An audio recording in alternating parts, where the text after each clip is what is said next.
भैया पहुंच है कि नहीं है अयोध्या का? तो हर सपना सत्य नहीं होता है मेरा नहीं। चलिए बिंदु एक ही था। तब क्या था कि ब्रह्म सत्यम जगत मिथ्या। ब्रह्म सत्य है, संसार मिथ्या है। आपने कहा ब्रह्म पूर्ण है इसलिए सत्य है, संसार पूर्ण नहीं इसलिए मिथ्या है। तर्क आपका ये था। तो मैंने कहा था कि संसार के कलकल में परमात्मा का वास है, ये तर्क आपका था। तो क्या परमात्मा की सत्ता मिथ्या हो सकती है? विषय ये नहीं था कि लखन सपने अनेक रहोई। ये तो बात क्या है? क्या ये भगवान कहते हैं? तो क्या भगवान ये नहीं कहते उमा कहूं मैं, उमा कहूं मैं अनुभव अपना, शब्द हरि भजन जगत सब। क्या सत्य है? सत्य है परमात्मा का भजन, शाश्वत है परमात्मा का भजन। मिथ्या क्या है? स्वप्नवत क्या है? संसार। क्या ये परमात्मा नहीं कहते? मतलब आप कह रहे ये आपका वाला परमात्मा कहेगा, हमारा वाला परमात्मा नहीं कह रहे। चलिए दूसरा भी आपने कहा महाराज वो ब्रह्म पूर्ण है। और कैसा है? बिनु पद चलई सुनई बिनु काना,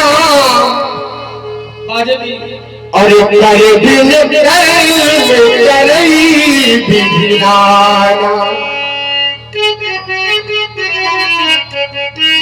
मतलब न उसके नेत्र है लेकिन देख सकता है, पग नहीं है लेकिन चल सकता है, मुख नहीं है लेकिन रसास्वादन कर सकता है। आनंद रहती सकल रस भोगी, और बिलवानी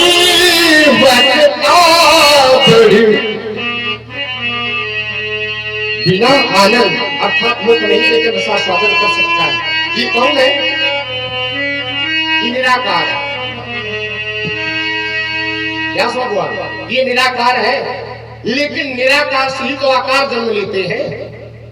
व्याकरण आप बड़ी देर से समझा रहे हो। व्याकरण कहता है निर्गत आकार सह निराकार, जिससे आकार जन्म लेते हैं वही तो निराकार है।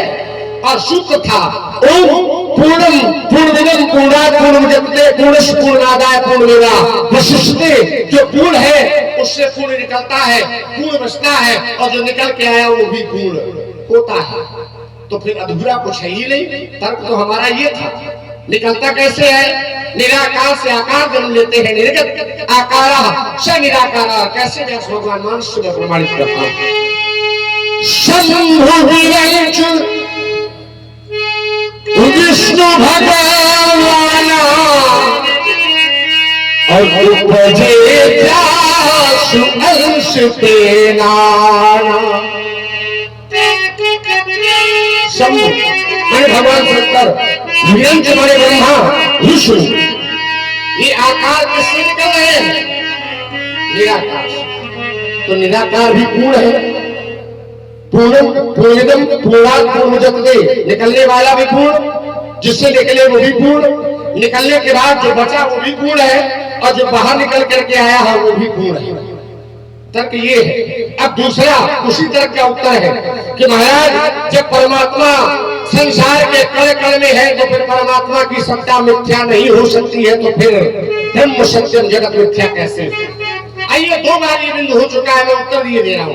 राजकुमार का अपना उत्तर था, है ना, अपने विवेक के अनुसार था। संसार मिथ्या है और ब्रह्म सत्य है। कैसे? संसार के कलकल में भगवान है, परमात्मा ही सभी जानते हैं, लेकिन जहां पर हम दर्शन कर रहे हैं वहां पर परमात्मा, बस यही मिथ्या है। जैसे हम संसार में दर्शन कर रहे हैं अपने पुत्र के अंदर परमात्मा का, हम अपनी पत्नी के अंदर दर्शन कर रहे हैं किसका? परमात्मा का, लेकिन वास्तव में परमात्मा वहां क्यों? क्योंकि हम पुत्र में और पत्नी में जो दर्शन कर रहे हैं वास्तव युक्त दर्शन कर रहे हैं। जैसे संसार में रस्सी भी है और संसार में सर्प भी है। रस्सी की सत्ता भी संसार में है, सर्प की सत्ता भी संसार में है, लेकिन रस्सी में सर्प बस यही मिथ्या है। रस्सी में सर्प की भ्रांति होना ये मिथ्या है, लेकिन संसार में रस्सी भी है और संसार में सर्प की सत्ता भी है। बस वैसे ही संसार में परमात्मा कण में है, लेकिन जहां हम दर्शन कर रहे हैं वहां पर परमात्मा नहीं है। तब आचार्य कहते हैं इस संसार में रजत शीत भास जथा भाव करवा। देखा होगा आपने गर्मियों में रेगिस्तान में जाओ तो दूर से लगता है जैसे जल भरा हो, लेकिन जब आप बड़े निकटतम जाते हैं तो देखते हैं जल नहीं है। तो क्या संसार में जल नहीं है? संसार में जल की सत्ता है, लेकिन जहां पर देखा है वहां पर जल नहीं है। बस यही यद सत्वाद मशयोधा सकलम रज्जो यथा ही भ्रमा, ये हमारा भ्रम है। यद सत्वाद मशयोधा सकलम रज्जो यथा ही भ्रमा, हम जहां पर परमात्मा का दर्शन कर रहे हैं वहां पर परमात्मा नहीं, नहीं संसार के कण में परमात्मा है। बस यही है ब्रह्म सत्यम और जगत मिथ्या। वो ब्रह्म सत्य है और संसार मिथ्या है। कब? जब हम परमात्मा का दर्शन अपनी पत्नी और पुत्र में करते हैं। ये भ्रम है हमारा कि परमात्मा यहाँ, हम तो अपनों में ढूंढ रहे हैं, लेकिन परमात्मा तो संसार के कण में हम वहां पर खोजने का प्रयास नहीं करते हैं। इसलिए संसार मिथ्या है। मिथ्या माने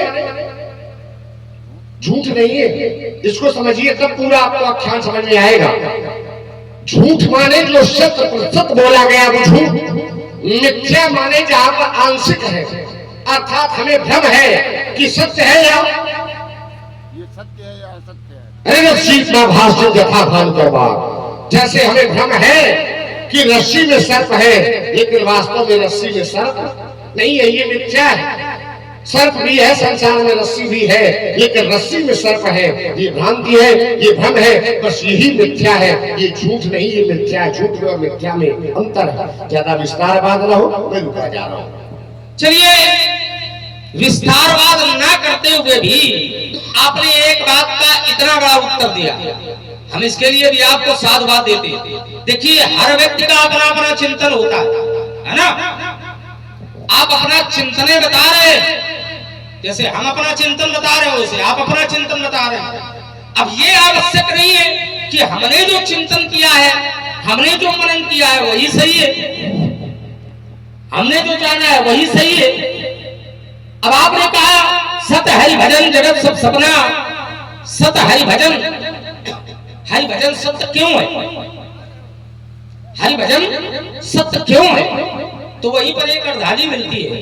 व्यास हमारे आचार्य कहते हैं यह भजन करते जतन प्रयासा मम समीप भाषा। अगर आप भजन करते तो परमात्मा के सन्निधि हो जाते हैं, तो जब सन्निधि हो जाते हैं तो सत हरि भजन है ना।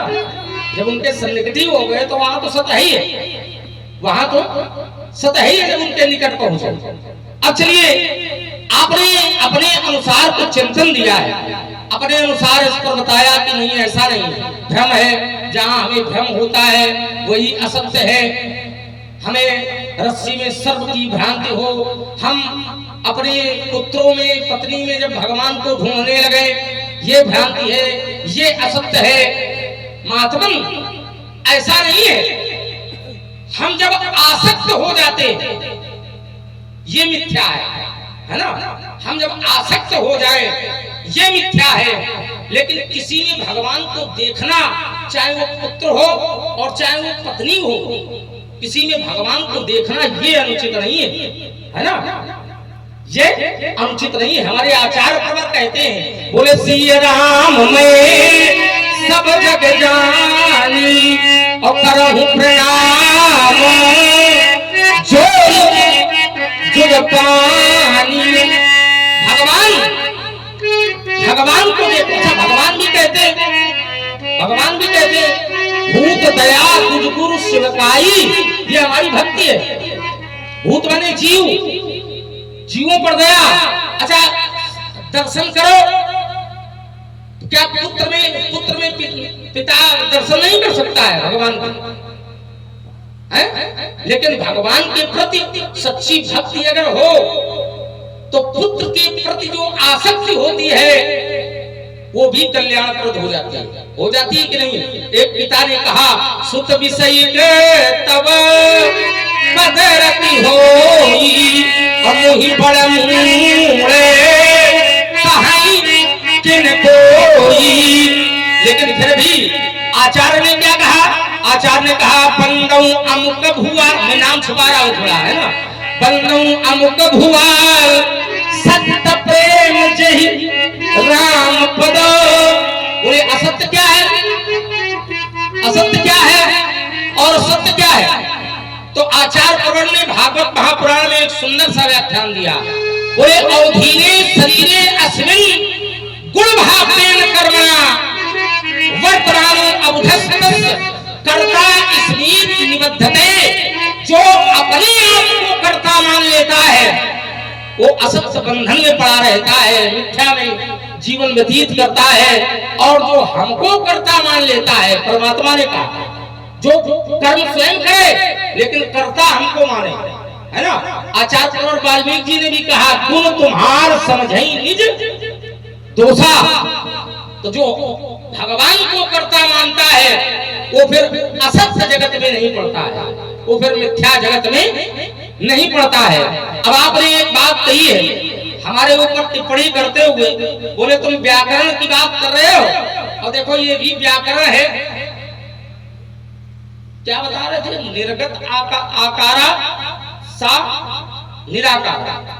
ये व्याकरण नहीं है पंडित जी, ये देववाणी है जो आप बोल रहे हो। अब इसमें व्याकरण हो, कहाँ अव्यय है, कहाँ प्रत्यय है, कहाँ समास है, कौन सी विभक्ति है ना? तब व्याकरण मिलेगी। कौन सी नुक्ति है कि नहीं? कौन सा वर्ण क्या कहता है, किस वर्ण का क्या नाम होगा, इसको व्याकरण कहते हैं। और जो आपने कहा आकार जिससे निकले वो निराकार, जिससे आकार निकले विष्णु विरंज शंभु भगवाना उपजई जास अंशते नाना। हम ये नहीं कहते कि इन लोगों का कोई महत्व तो नहीं है। शंकर जी है, हम शंकर जी को भी मानते हैं, ऐसा थोड़ी कि हम शंकर जी को नहीं मानते, है ना? विष्णु जी को भी मानते।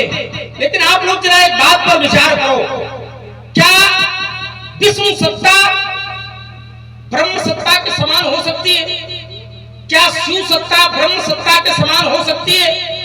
क्या ब्रह्मा जी की सत्ता ब्रह्म सत्ता के समान हो सकती है? आइए एक चिंतन में आपको दिए दे रहा हूँ आपके घर से।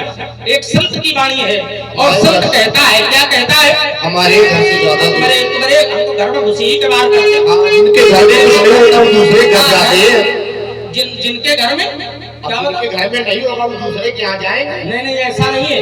हमारे घर में तो है तो सब कुछ, लेकिन इस समय हमें बाबे लगाए घूम रहे हैं तो जिम्मेदारी उनकी है, सब कुछ दे, है ना?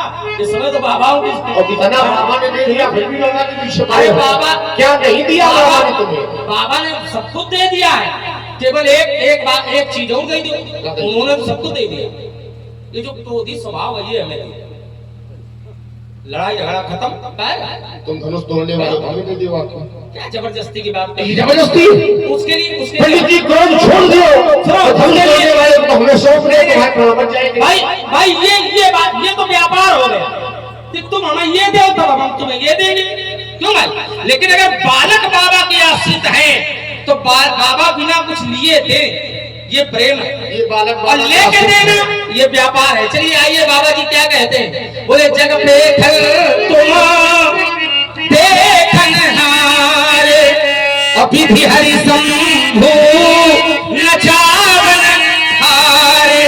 बोले तेऊ न जान नहीं मरण तुम्हारा और तुम को जान। हम विराम लेते। राजकुमार ने कहा महाराज ये तो व्यापार हो गया, ये अगर देगा तो एक लेगा। आपने क्या कहा महाराज? कुछ न करो, हम क्रोध अपना छोड़ो, ये हमें दे दो। देखिए हमारा जो क्रोध है यह परशुराम का आभूषण है। संसार अगर जानेगा तो परशुराम को परशुराम के क्रोध से जानेगा। ये परशुराम का दूषण नहीं है, ये परशुराम का आभूषण है। जैसे सिंह क्यों, जो सिंह का स्वभाव है वो गर्जना करना है। संसार कैसे जानेगा सिंह को? उसकी गर्जना करने से जानेगा। तो व्यक्ति अपना स्वभाव छोड़ नहीं सकता, ये व्यापार नहीं है। धनुष तोड़ने वाला तुम्हारा स्वभाव नहीं है, धनुष तोड़ने वाला व्यक्ति है, उसे हमें लेवा कि ये व्यापार नहीं है ना। ये हम तुम्हारे लिए विकल्प छोड़ रहे हैं कि जो विकल्प है उन विकल्पों को चुनाव करो और धनुष तोड़ने वाले को हमारे पास ले आओ, अपने प्राण बचाओ। बाबा के साथ में आए हो, इतनी रियायत तुम्हारे साथ है ना। चलिए आइए दूसरा बिंदु आपका है। तो रियायत है, थोड़ी तो रहेगी। बार बार तुम पैर पकड़ लोगे तो रियायत तो रहेगी, कहीं ना कहीं क्षमादान तो रहेगा। आप पकड़े के उनका दबा दे, कहाँ दबाओगे? तुम बताओ, पांव दबाओ, हाथ दबाओ, गला दबाओ, जो पहले तो सीमित रहो। खूब पूरी सेवा, पूरी सेवा करेंगे। हाँ, ये गले दबाने वाला क्रम है जो बप्पा का दबाओ पिताजी का। तो तुम तो बप्पा ही आए हो भाई, आप बप्पा नहीं हो, ब्राह्मण देवता हो, हमारा बप्पा है। हमें मानते हो? हाँ मानते। जाओ पिताजी का आदेश धनुष तोड़ने वाले के लिए जाओ। पिताजी अगर हिरण्यकश्यप हो तो कैसे मान लेंगे? हम हिरण्यकश्यप मतलब बता रहे हैं, बाकी लोग समझ के भी तो कह रहे हैं कि तुम हो, लोग समझ गए। चलो दो बिंदु है, उनका उत्तर ले लो। राजकुमार ने कहा महाराज पत्नी में हम परमात्मा करे आसक्ति है, और राजकुमार ने एक मानस प्रमाण लिया। क्या लिया? श्री राम मैं सब जगह जानी,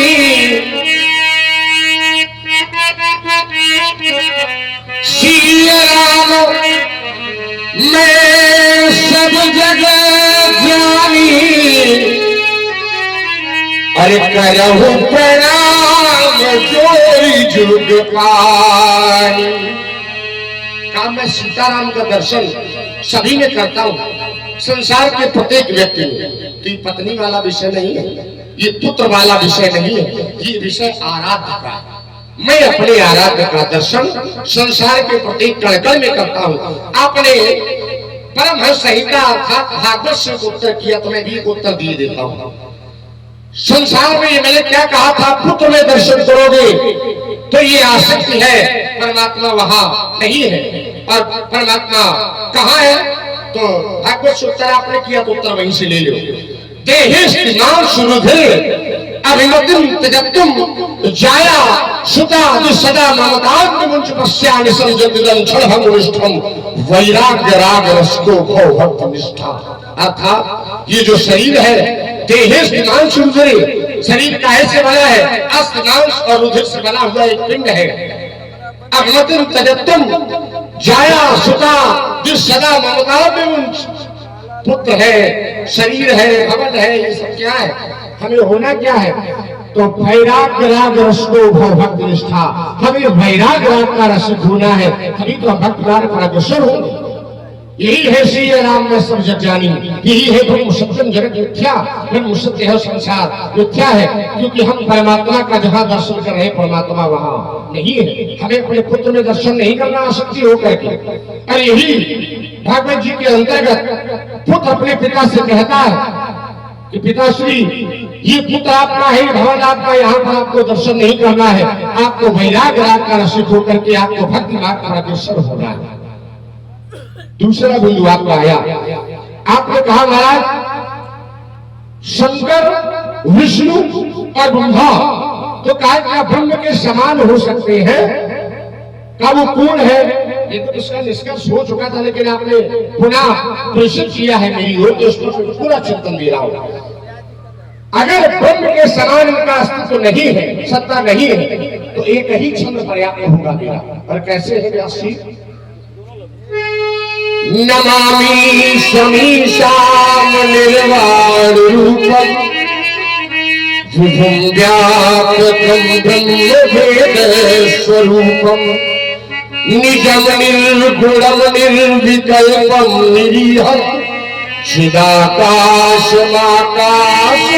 भजे निराकार मूलम तुल्यम गिरा ज्ञान गोपीतमीशम गिरीशम करालम महाकाल कालम कृपालम गुणागार संसार पालन तो हम इस संसार में जो भगवान है शंकर, आपने कहा ब्रह्म से सत्ता नहीं है, ब्रह्म की जो सत्ता है और ये जो सत्ताएं हैं इनमें भिन्नता है। तो मैंने भिन्नता को नहीं जाना, मैंने तो ये जाना विभुम व्यापकम ब्रह्म वेद स्वरूपम। मैंने तो जाना है कण कण में जो है विभुम व्यापकम, सर्वत्र जो व्याप्त है वो कौन? तो ब्रह्म वेद स्वरूपम, वो भगवान शंकर है जो साक्षात ब्रह्म और वेदों के साक्षात स्वरूप है। तो मैंने तो इनमें भेद नहीं जाना। यद्यपि आपकी दृष्टि में जो भेद होगा वो व्यक्तिगत विषय आपका हो सकता है, लेकिन मेरी दृष्टि में ऐसा। आइए चलिए यहीं पर थोड़ा सा दर्शन कर ले। आपने सूत्र तो पढ़ा है, लेकिन सूत्र को अगर पुनराहुत दे देते तो उत्तर मिल जाता। वो भक्त जो सूत्र पढ़ रहा है, ये भजन प्रयाग छंद है? उत्तरकांड सभी लोगों ने पढ़ा होगा, जानते होंगे। नमामि समीशान निर्माण रूपम विभुम व्यापकम ब्रह्म वेद स्वरूपम। वो भक्त स्वयं कहता है, हमें बताने की जरूरत नहीं है। अगर अच्छे से पढ़ लेते, उस भक्त को जांच लेते तो उत्तर मिल जाता। वो स्वयं कहता है, न जानामि योगं जपं नेव पूजा न तो हम सदा सर्वदा संभुतोभ्यं जराजन दोषाप्रमाणं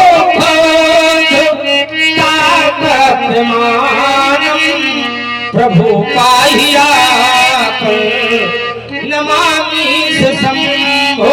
अच्छा देखिए, इसका जो संहार दिया गया, रुद्राष्टकमिदं प्रोक्तम विप्रेण हरतोषये। भैया ये सार्वजनिक कैसे हो जाएगा? विप्रेण हरतोषये। अच्छा ये पठन की नरा भक्ता, जिसको कल्याण चाहिए वो पढ़ी लो। तेसाम संग प्रसीदत, जो इसे पढ़ेगा, पठन पाठन करेगा, उस पर भगवान शंकर प्रसन्न होंगे। और भगवान शंकर से पूछा गया कि परशुराम कह रहे थे कि भूम व्यापकम तुम नहीं आयु सब कुछ, तो भगवान शंकर ने कहा परशुराम को सनक किया जब तुम होत बोल रहा, उनके चक्कर में ना पड़ा। हमने कहा का है, भगवान शंकर ने मालूम है क्या बताया? ऐसे कहा होगा जिसको कह रहे हो, ऐसे भगवान शंकर तुम ऐसे हो, ऐसे के चक्कर में। हेलो, हाँ ध्यान दें, हमारे आप सभी भक्तगण सुन रहे भागवत परशुराम जी को और श्री लक्ष्मण जी को सुंदर संवाद से प्रभावित हुए। हमारे प्रौढ़ी कला के दीक्षित जी, हमारे आदरणीय सम्मानीय परम श्रद्धेय श्री वसंतलाल जी दीक्षित भागवत परशुराम अभिनेता जी, आपके द्वारा भागवत परशुराम जी के श्री चरणों में और श्री लक्ष्मण जी के चरणों में संयुक्त रूप से 51 रुपए का किया गया प्रेम प्रसन्नदान। खुश रखे भगवान। देखो एक बात बताएं जी, ये पढ़वी कला लग नहीं रहा है ना? ये पढ़वी कला के समाज नहीं है। अब उपसंहार लगेगा भी नहीं। कुछ भी हो, अब वो कुछ भी हो वो हम नहीं जानते हो ना, उस पर हम चर्चा करेंगे। ऐसा है, हम आए भले ना हो, लेकिन इस ग्राम की श्रेष्ठता से परिचित है। क्योंकि हम नहीं आए तो क्या होगा, हमारे परिवार के लोग तो आते हैं तो हम जानते हैं। चलिए, लेकिन कोई बात नहीं, जो है वो बहुत अच्छे हैं। हमें सुनने वाले चाहिए भी नहीं, श्रोता अच्छे हों। अगला क्रम जब बनेगा तो यही दोनों महान भाव एक साथ मिलेंगे, तब आपको। चलिए, भविष्य परशुराम जी ने देखा होगा, हमने नहीं देखा है, और आपकी इच्छाओं की पूर्ति परमात्मा। समस्या तो भाई ये, जब भविष्य आप बता रहे हो तो हमें बीच में काहे ला रहे हो? इसलिए बीच में ला रहे हैं, तुम बीच में आओ। तो बड़े बिना काम में चली काहे भाई, चली धीरे भैया तो हम बीच में। हेलो, इनके हमारे बीच में तो वही तो हो। अगर तुम ना आई हो तो ये लोग ये भला, ये सब सवेरे वाले हैं, देख लो। अगर ऐसा हम लागू कर दे कि इनके हमारे बीच में तुम हो। ना ना ना, हमारे इनके बीच में तुम, जबरदस्ती वाला भले लगाओ, आओ जरा थोड़ी थोड़ी। अच्छा लोग आते हैं, अच्छा क्या देखने आते हैं? भगवान सुनते क्या है, लोग कहते हैं चलो परशुरामी देखने चले, तो परशुराम के और आपके मध्य में कौन आया है? नहीं नहीं, बीच वाले ये हैं। अच्छा भैया और परशुराम बीच वाले जितने ही बहुत खतरनाक होते हैं, बिचौलियों से सावधान रहो। सुनो ऐसा हैं? नहीं। बीच वाले अगर लिंग में हो तब भी खतरनाक है। अच्छा हैं? पुरुष और नारी के मध्य में हो खतरनाक है तो नारदो बाबा खतरनाक हुई कायदे में। और व्यापार हो, क्रेता और विक्रेता के मध्य में अगर बीच वाला आ जाए तो अपना निकाल के चल देता है। इधर सुन बोले बीच वाले न बनो। नारदो बाबा खराब हुए, देखो हर जगह हर नियम लागू नहीं होता है। तुम्हारे पितामह खराब हुए, हर नियम हर जगह प्रभावी नहीं होता है। प्रभु जी ने शुक्राचार्य का विवाह मध्यस्थ बन के करवाया, तो वो खराब हुई। हर नियम हर जगह प्रभावी नहीं होता है। अपवाद हो सकते हैं लेकिन नियम नहीं हो सकता। चलिए हम वहीं पर आते हैं। विषय ये है कि परशुरामी में देखने तो ये लोग आए हैं, लेकिन परशुराम कहाँ आए हैं? परशुराम तो रामलीला में आए हैं। काहे भैया नौटंकी कराओ, अगर परशुराम आ जाए तो बताओ। हैं आइए तांगे नीलेश परशुराम जी कहे माँ है, रामलीला माँ है, मुंडन माँ है। अच्छा भैया बताओ, आइए तो रामलीला माँ, तो बीच में तो तुम आओ, हम थोड़ी है। अच्छा चलिए, भगवान शंकर ने क्या कहा? अगर भगवान शंकर ब्रह्म है तो भगवान शंकर सर्वोपरि सत्ता है। अगर उनमें भेद नहीं है तो भगवान शंकर को क्या कहना चाहिए? भगवान शंकर को कहना चाहिए पूरी प्रभाव अनुग्रह और मोर भगति। भगवान शंकर को कहना चाहिए मोर भगति। लेकिन भगवान शंकर ने कहा, ये नहीं कहा कि मोर भगति। क्या कहा? बोले राम भगति उपजी तोरे। और देखिए तुम तो कोई गणना नहीं हो, जिसका ये छंद पढ़ रहे हो ना, नमामि समीसान निर्माण रूपम, वो संत वो ज्ञानी क्या कहता है जानते हो? राम ही भजहि तात शिव धाता और नर पामर के। जो शंकर जी हैं, ब्रह्मा जी हैं, ये भी राम जी को भजते हैं। ये अंतर है उस सत्ता में इस सत्ता में। अब आपने एक सूत्र पढ़ा है, गोकर्णों का आख्यान। चलो बढ़िया, हमें समझ में ना होगा तो तुम गोकर्ण हो कि दुर्लखाजी हो। कबो सुधर जा तो कबो बिगड़ जा तो। आपने कहा कि इनका त्याग करो, जाया सुता पत्नी पुत्रादि का त्याग करो, तभी तो ममता होगी, तभी तो भक्ति होगी। ऐसा थोड़ी है कि इनका त्याग करने पर ही भक्ति हो, इनका त्याग करने पर ही वैराग्य हो, ऐसा नहीं है। देखो ममता तो हो सकती है, ममता की बात का विषय अलग है, लेकिन वैराग्य, राग रसिको, भाव भक्ति निष्ठा, और जहां पर ये बात है तो वहां विषय ये थोड़ी कि इनका त्याग करो तब तुम्हें भक्ति होगी ना। इनके प्रति जो ममता है उसका त्याग करो। ममता विमुच्च, इनके प्रति जो ममता है उसको त्यागो और भक्ति में निष्ठ माने लगा हुआ वैराग्य राग रसिको, वैराग्य के रस के रसिक बनो। वैराग्य कहते किसे हैं? शरीर से जो छोड़ा जाए उसे त्याग कहते हैं, और मन से जो छोड़ा जाए उसे वैराग्य कहते हैं। बस इतना अंतर। अब देखिए, अब यहाँ पर जो त्याग की बात है तो त्याग करना चाहिए, लेकिन किसका करना चाहिए? तो भगवान वहीं पर एक सूत्र और कहते हैं, विद्या विद्धे मंतनु विद्धुद्धो शरीरम मोक्ष। भागवत वक्ता यहाँ बैठे और ये जानते हो, विद्या विद्धे मंतनु विद्धुद्धो शरीरम मोक्ष बंद करी आधे माया में विनिर्मिते। जो बंधन में डालने वाली है इसका त्याग करो, लेकिन जो मोक्ष देने वाली है उसका त्याग ना करो।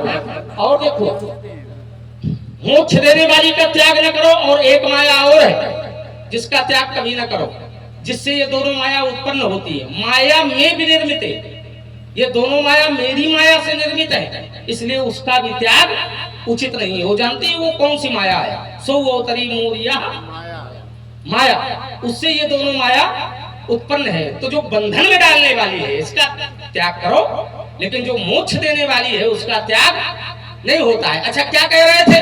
बोले हमारा जो क्रोध है वो तो भूषण है हमारा, तो भूषण है तो नहीं दोगे। हमने कहा पिताजी हो, है ना, यही तो चर्चा चली थी। तो हमने कहा कि हम बाबाओं के आश्रित हैं, तो आप अपना ये स्वाभाविक क्रोध जो है ये हमें दे दो। तो तुमने कहा कि धनुष तोड़ने वाला हमें दे दो। तो बोले एक मार्ग हम दे रहे तुम्हें धनुष तोड़ने वाले का, तो ले आओ, हम ये क्रोध दे देंगे। तो धनुष तोड़ने वाले को हम ले आए, फिर आप क्रोध दो, तो ये व्यापार हुआ कि नहीं हुआ, ये आप लोग बताओ। कुछ लेकर देना ही व्यापार है, कुछ लेकर देना ही व्यापार है। और अगर हम बालक हैं, हम आपके आश्रित हैं, तो ये अगर बता रहे हो कि क्रोध हमारा भूषण है, क्रोध हमारा भूषण है, तब तो तुम्हें दे देना चाहिए। देना चाहिए कि नहीं? अच्छा एक बार बताओ, पिताजी मदिरा पीते और मंदिर में जाके पूजा भी करते हैं, तो अपने पुत्र को क्या देना चाहिए? मदिरा पान सिखाना चाहिए कि पूजा करना? जो आभूषण है वो दो। तो अगर आपका क्रोध आभूषण है तो अपने लड़का बच्चन का दो, ताकि आगे काम करे।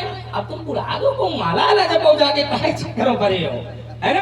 अब हमारे ऊपर नहीं, तुम्हारे ऊपर नहीं रखेंगे, है ना? विचार करिए, अगर पुत्र पिताजी के पास आवे और पिताजी से कहे पिताजी आप जो ऐनक लगाए ये बड़ा सुंदर लग रहा है, ये हमें दे दो। और पिताजी को अगर उसी समय प्यास लगी और पिताजी कहते जाओ पहले तुम एक पात्र में जल लेकर के आओ, पहले हम जलपान करेंगे बाद में देंगे। ये तुम्हें अच्छा लग रहा है, ये तब लेंगे जब हमें तुम जल पिलाओगे। इनके जैसा बुद्धिमान होगा, ये व्यापार हो गया। देखो ये व्यापार हो गया ना। पिता को पता है कि पुत्र को कब क्या चाहिए, पुत्र को इसकी आवश्यकता नहीं है, तो पिता उसको वहां से हटाते हैं कि जाओ जल लेकर के आओ। उसके बाद वही जो है वस्तु उसको अपने पास रखते हैं कि इसकी आवश्यकता भी पुत्र को है नहीं। तो हमें भी ये ज्ञान है कि पुत्र को अभी इसकी आवश्यकता नहीं है, तो पुत्र को ये न सौंपे जिसकी आवश्यकता वो दिया जा रहा है ना? अगर पिताजी ने कहा जल लेकर के आओ, तो फिर पिताजी को जल लेकर के पुत्र का धर्म है। ऐसे ही जब मैंने कहा धनुष तोड़ने वाले को लेके आओ, तो तुम्हारा धर्म है, ले आओ। कहां तक बचा के निकलोगे? आपने जो क्रमशः बिंदु दिए हैं, आपने कहा महाराज वैराग कब व्यक्ति को आएगा, तो कहा जो शरीर से होगा और जो मन से होगा। तो कहा मन से जब होगा तब व्यक्ति वैराग को धारण करता है ना, मन से। तो यद्यपि एक मुक्तक हमें याद आता है, न हो यदि भावना तो देह में कंपन नहीं होता, बिना अनुराग से कहीं कोई संगम नहीं होता। त्याग तन से किया तो क्या, न त्यागी कामना कोई, अकेले घर को छोड़ देने से वैरागी मन नहीं होता। मन हमारा वैरागी कब होगा? जब हम अपने अंदर के विकारों को नष्ट करेंगे, विकारों को दूर करेंगे, तभी तो हमारा मन जो है वो वैराग्य की ओर अग्रसर होगा, वैराग्य की ओर हम आगे बढ़ेंगे। भला अगर हमने वलकल वस्त्र ही धारण कर लिए तो क्या हमको सच्चा वैरागी मानेगा संसार? क्या हमारी अंतरात्मा हमसे ये कहेगी कि आप वैरागी है? और यही मैंने सूत्र पढ़ा था, जया सुता विश्रा ममता विमुंच पश्यानि संजतिजं क्षणभंगुनिष्ठं वैराग्यरागशोभवत्निष्ठा। यहाँ पर अपने पिता देव से कहते कौन? गोकर्ण जी। और ये उस बात का आपकी उत्तर था जब आपने कहा था महाराज पत्नी और पुत्र। यहाँ पर तो मैंने कहा था ये पत्नी है, पुत्र है, यहाँ पर हमें ममता नहीं करनी है, यहाँ पर हमें परमात्मा का दर्शन नहीं करना है। यहाँ पर हमें दर्शन, जब यहाँ पर दर्शन करने लगेंगे तो हम पर परमात्मा से व्यक्त हो जाएंगे। यद्यप संसार में कड़कड़ में परमात्मा है, उत्तर वहां का था। आपने एक और नवीन धारा जोड़ी है, आपने कहा कि जो छंद आपने पढ़ा है इस छंद को जानो। तो क्या जानना है? तो आपने पढ़ा, क्या पढ़ा? छंद का अंतिम पद आपने पढ़ा, और क्या? न जानामि योगम करे भक्त कहता है न जानाम योगम जपमनेव पूजाम न तो हम सदा सर्वदा शंभु तुभ्यम। क्या न जानाम योगम जपम नैव पूजाम, न आपकी पूजा करना जानता हूँ, न जप करना जानता हूँ, न योग जानता हूँ, मैं कुछ जानता नहीं हूँ, मैं भक्ति नहीं जानता हूँ। ये भक्ति का समर्पण है भक्त के। वो ये कहता कि मैं जानता कुछ नहीं हूँ, जैसा भी हूँ आपका हूँ, ये उसका समर्पण भाव है। और जहां पर व्यक्ति अपने आप को समर्पित कर देता है, वहां कर्तापन का भाव शून्य हो जाता है, तो व्यक्ति वहां पर परमात्मा के सामीप्य को प्राप्त हो जाता है। आपने कहा महाराज तो परमात्मा ये कह देते, तर्क क्या था कि महाराज ब्रह्म जो है ब्रह्म पूर्ण है और ये पूर्ण नहीं है। तर्क यहाँ से प्रारंभ हुआ था। तब मैंने ये छंद पढ़ा था कि विभुम व्यापकम ब्रह्मवेद स्वरूपम। एक जगह और ब्रह्म शब्द का प्रयोग हुआ, राम ब्रह्म परमार्थ रूपा। एक ब्रह्म मैंने पहले बताया था, एक ब्रह्म मैं दूसरा बता रहा हूं, पर आप कह रहे ब्रह्म ही पूर्ण है, बाकी जो उससे जन्म लेते ही पूर्ण नहीं है। तो फिर इनको बार बार ब्रह्म कहकर के परिभाषित और संबोधित क्यों किया जा रहा है कि वही पूर्ण है। और मैंने कहा था कि जिससे आकार जन्म लेते हैं वो निराकार, निर्गत आकारा स निराकारा। जिससे आकार बन लेते हैं वो निराकार है, लेकिन वो भी पूर्ण है। और जो निकल करके आ रहे ये भी पूर्ण है, इनमें कोई अंतर। आपने कहा तो भोले बाबा को ये कह देना चाहिए कि आप मेरी भक्ति करो। भोले बाबा क्यों कहते हैं कि आप उनके भक्त हो तो सच्चे हमारे भक्त हो? देखिए ये उनका और उस व्यक्तित्व का संबंध है। अगर उस व्यक्तित्व से पूछा जाए जिसके लिए आपने कहा, तो वो क्या कहते हैं? शिवद्रोही शिवद्रोही मम दास कहावा और सोनर वही। वो हमें पा नहीं सकता। करते क्या है? लिंग थाप करे विधिवत पूजा, लिंग थाप कई विधिवत पूजा, शिव समान प्रिय मोह दिन दूजा। भला उनके संबंध को परिभाषित करने की आवश्यकता नहीं है। अगर वो कहते हैं कि आप उनके भक्त हो तभी हमारे हो, आप उनके हो तभी हमारे हो, तो ये व्यक्तिगत उनका संबंध है, इसमें हमें और आपको परिभाषा देने की आवश्यकता नहीं है। ज्यादा विस्तारवाद भी ना हो, रुका जा रहा हूँ। चलिए मैं विस्तारवाद नहीं करूंगा, केवल इसी बात को लिए लेता हूँ, बाकी आपकी सारी बातें छोड़े दे रहा हूँ। तो ठीक है ना, थोड़ी बात हो, केवल इसी बात को मैं लिए ले रहा हूँ, इसी पर थोड़ी थोड़ी वार्ता हो जाए। जैसे आपने कहा कि उनके व्यक्तिगत संबंध है, इस पर टिप्पणी करने का ना हमें अधिकार है ना तुम्हें अधिकार है। इस पर टिप्पणी करने का ना हमें अधिकार है और ना तुम्हें अधिकार है। चर्चा आपने प्रारंभ की है, चर्चा आपने प्रारंभ की, आप गौर कर दो इसको, हम दोबारा चर्चा नहीं करेंगे। क्यों भाई? अधिकार की अगर बात करो, अधिकार की अगर बात करो तो अगर आप भक्त हैं तो आपको अधिकार है। हमारे आचार्य कहते हैं, प्रमाण हमसे ले लो, हमारे आचार्य कहते हैं सप्तम सोपान भगति पक्ष हटो, हट करने का अधिकार भक्त को है। तुम न बोलो कुछ, हम बोले भगति पक्ष हटो नहीं सठताई। सठता अच्छी नहीं है भगति पक्ष के, लेकिन हमें कहने का अधिकार है।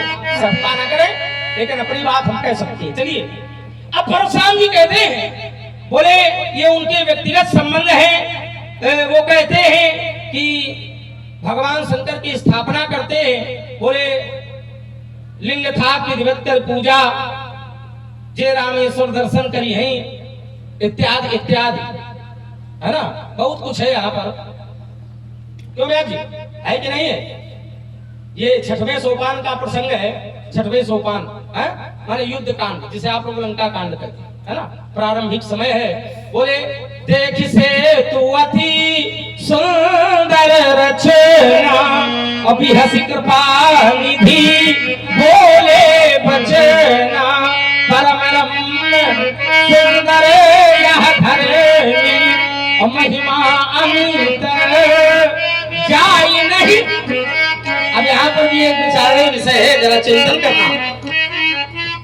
सेतु का निर्माण हो गया है, सेतु का निर्माण हो गया है। देख सेतु अति सुंदर रचना, सेतु का निर्माण हो गया है। तो जब सेतु का निर्माण हो गया है तो सेतु से पार चले जाते, वहां स्थापना कर लेते। पहले स्थापना की, बाद में सेतु में चढ़ कर गए, है ना। पहले